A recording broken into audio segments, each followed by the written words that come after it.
Mesdames, Messieurs, bonjour à toutes et à tous. Bienvenue au journal. Un garde-fou pour la tenue d'élections apaisées au Burkina. Le pacte de bonne conduite a été signé ce matin par tous les candidats aux législatives et à la présidentielle d'octobre prochain.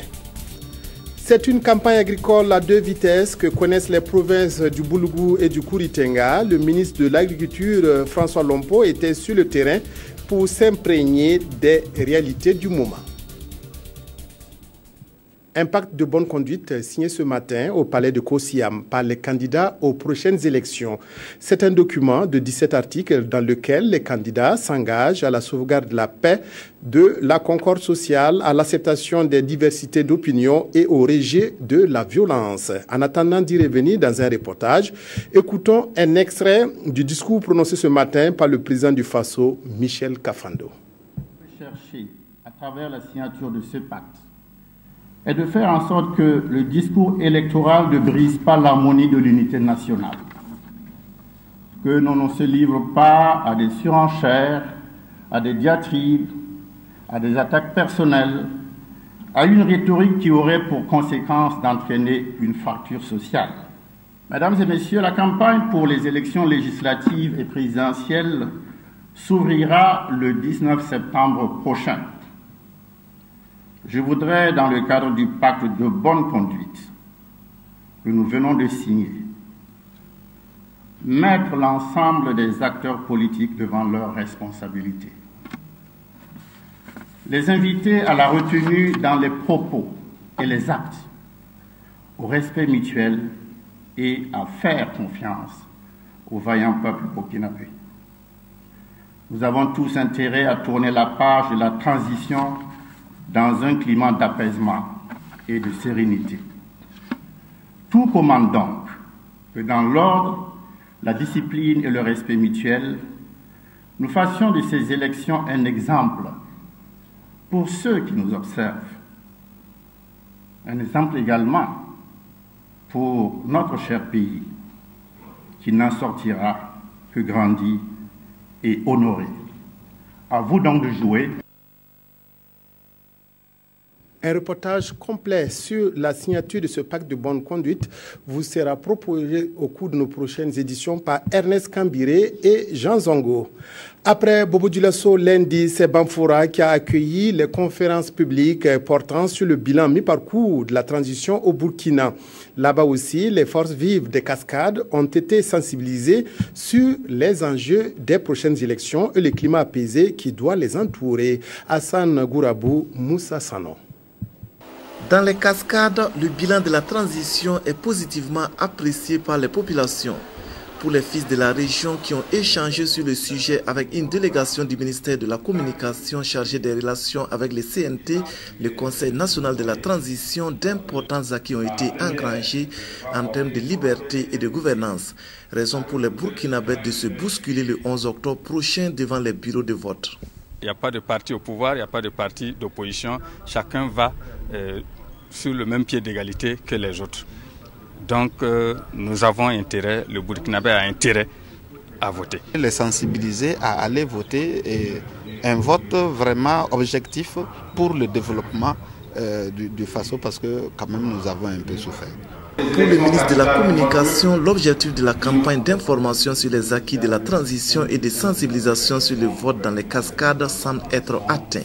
Au regard donc de l'engouement, de la participation des uns et des autres, il va donc le message à mon avis est passé et que surtout ce n'est qu'une première étape et je pense donc qu'avec l'appui de tout le monde, il n'y a pas de raison qu'on ne se retrouve pas avec un message très fort sur la participation citoyenne et sur le vote de façon générale.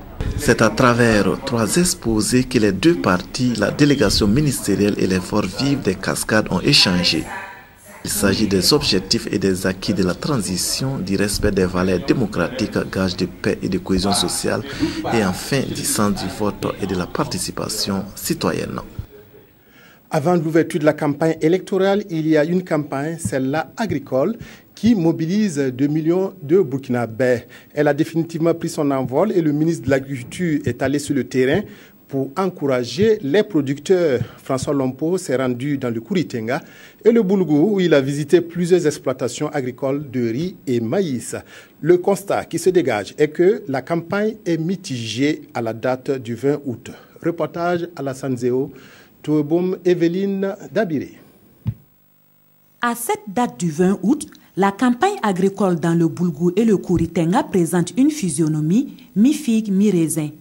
Autant l'exploitation de Mahamadou Zakane à Bagré dans le Boulgou présente une belle physionomie, autant d'autres à proximité peinent à prendre. Cette exploitation de 18 hectares visitée par le ministre est emblavée par la variété de maïs Bondofa d'un cycle de 97 jours. Le rendement prévisionnel est de 4,5 tonnes à l'hectare selon l'exploitant qui se dit satisfait. Mais un rendement pour lequel François Lompo administre la mention peut mieux faire. Puis 25 km plus loin au nord de Bagré village, la visite de ce site de l'ONG Santé et Promotion Humaine exploité par l'Ordre des Caméliens. Ce site connaît une mécanisation intégrale. Le rendement attendu est de 5 tonnes à l'hectare et pour le coordonnateur du projet, le père Jean de Dieu Bago, il y a grand espoir car jusque-là, ce site se comporte bien.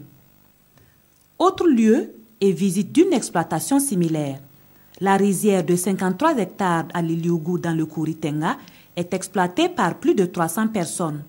Elle est aménagée en diguette et à ce niveau, les difficultés de drainage des eaux existent et la rizière est presque ensevelie sous les eaux. Outre ces exploitations, les infrastructures comme la rizerie Udurba de Locades, spécialisée dans la transformation du riz paddy, a été visitée et certaines difficultés ont été soumises au premier responsable de la production qui apprécie l'ensemble de la tournée. La situation de la campagne elle est mitigée. Vous avez des sites où on peut dire qu'elle est assez bien avancée, qu'elle est satisfaisante, et puis vous avez d'autres endroits où, à cause du retard pris dans les semis, à cause également des pluies diluviennes que nous avons vues, que c'est un peu critique, c'est pas ça. Quant à la pluviométrie, la directrice régionale rassure. Au regard vraiment de la situation actuelle, nous sommes toujours confiants compte tenu des variétés précoces que nous avons mis à la disposition des producteurs. Il y a aussi que les PESAO prévoient la fin des pluies dans la deuxième décade du mois d'octobre. La dernière étape de cette troisième journée de la tournée du ministre est le barrage hydro-agricole de Gorgo, dont la digue de protection du périmètre irrigué demande réfection. Cette tournée a permis de découvrir des initiatives inédites de lutte contre les poches de sécheresse. Un producteur de Gorgo dans la commune de Koupela a fait montre d'ingéniosité en mettant en œuvre une technique pour exploiter le peu d'eau disponible. Alassane Zéo, Toueboum, Evelyne Dabiré. Les caprices de la pluviométrie amènent certains producteurs à développer des initiatives pour pallier le manque d'eau. Tassere Sayore, dans le village de Gorgo, commune de Koupela, est un exemple dans ce domaine. Son exploitation abrite des bassins de collecte des eaux de ruissellement pour l'irrigation complémentaire de maïs et de cultures maraîchères. Une initiative qu'il trouve rentable à plus d'un titre. Mon premier bassin a 15 mètres de long, 7 mètres de large et 2 mètres de profondeur. À l'absence de pluie d'une semaine, 2 semaines, je profite irriguer avec une petite motopompe. Avec ce bassin, je peux irriguer plus d'1 hectare de maïs Bondofa. L'an passé, j'ai fait du poisson, j'ai eu des silures, j'ai eu quelque chose de 174 kilos de silures que j'ai vendu à 750 le kilo. Et même, je profite pour faire le maraîchage. Cet exploitant évoque les difficultés qui entravent l'atteinte entière de ses objectifs. Là, j'ai un problème de grillage qu'il faut clôturer. Et même de l'autre côté aussi, il me fallait des rouleaux de grillage pour pouvoir clôturer et empêcher en tout cas beaucoup d'animaux même de ne pas tomber là-dessus. Et même les enfants, même les petits-enfants. Donc, j'ai demandé un soutien au ministre s'il pouvait vraiment m'aider à creuser et atteindre les 2 mètres de profondeur. J'allais avoir plus de poissons et puis, en tout cas, ce serait rentable. Cette initiative, selon son promoteur, a permis de minimiser les mauvaises récoltes dues aux poches de sécheresse durant les campagnes agricoles humides. Une nouvelle bourse de travail sort de terre à Ouagadougou pour donner un cadre agréable de rencontre au syndicat du Burkina. C'est le chantier de cette bourse du travail que le ministre de la fonction publique, du travail et de la sécurité sociale, Augustin Loada, a visité hier. Les travaux qui ont débuté il y a un an devraient prendre fin d'ici novembre prochain. Reportage Mounira Kéré, Bouma Ernest Nebié. Le ministre de la fonction publique, du travail et de la sécurité sociale, Augustin Loada, visite le chantier de construction du nouveau bâtiment de la Bourse du travail. Une visite qui lui permet de s'enquérir de l'état d'avancement du dit chantier. C'est un fleuron qui est progressivement en train de naître grâce, je dirais, au concours de l'État. Qui comprend bien qu'il est important de doter nos partenaires sociaux d'un cadre de travail qui réponde à leurs attentes pour le renforcement du dialogue social. Nous espérons que d'ici quelques mois, nous aurons un bâtiment fonctionnel qui réponde aux attentes des travailleurs.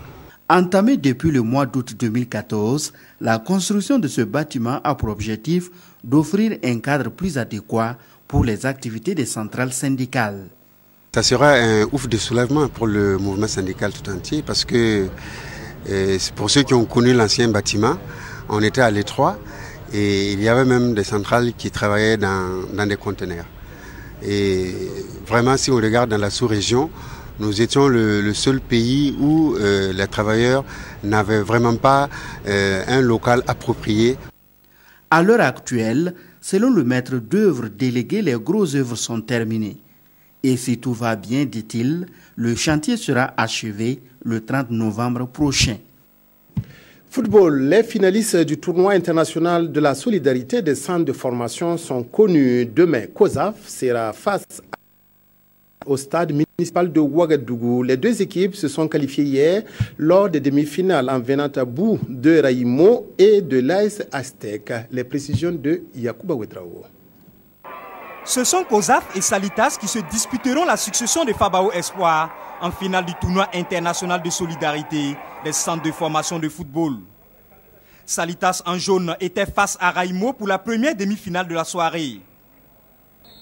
Dès l'entame, les poulains de Rasmane et Nikema font le jeu, mais ne parviennent pas à ouvrir le score. Raïmo subit, mais résiste tout de même. La pause intervient sans qu'aucune des deux formations ne décante la situation. À la reprise et devant un public venu nombreux, Salitas persiste. À la 46e, Hassan Bandé reprend victorieusement ce coup franc. Raïmo a du mal à réagir, mais comme toute attente, les Rouges rétablissent la parité au score dans les arrêts de jeu. À un but partout, le match se joue donc au tir au but. Salitas l'emporte par 5 tirs réussis contre 4. La deuxième demi-finale entre COSAF en jaune et Aztec de Koubi n'était pas plus intéressante. C'est en seconde période que le match va véritablement s'emballer. À la 38e, Arnaud Zumbrana ouvre la marque. Mais 5 minutes plus tard, Jean-Claude Kologo remet les pendules à l'heure sur pénalty. À un but de chaque côté, cette fois encore, la décision se fait au tir au but. COSAF est plus adroit et s'impose 5-3. La finale se joue ce samedi 22 août à 15h30 au stade municipal de Ouagadougou. Voilà, c'est tout pour cette édition. Merci de votre aimable attention à la RTB. Excellent après-midi à toutes et à tous.